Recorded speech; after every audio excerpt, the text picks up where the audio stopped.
Dito po kayo.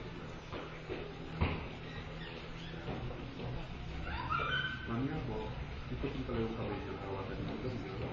Hawakan niyo itong kamay ko. Manalangin mo muna tayo. At yun ang Diyos sa lahat po sa araw na ito.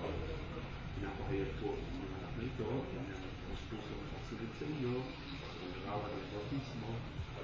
Ito po kaya kilala ng iyong ginawa sa krus, ng kamatayan, ng kaligid, at katabuhay na matuloy.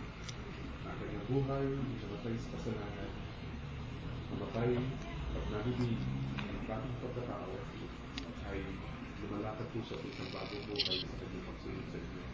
Pinapahayag na po ito sa inyo, Panginoon, sa larawan ng bautismo ng mga gagawin. Wala dito ang iyong pangalan, ito ang aming dalangin sa pangalan ng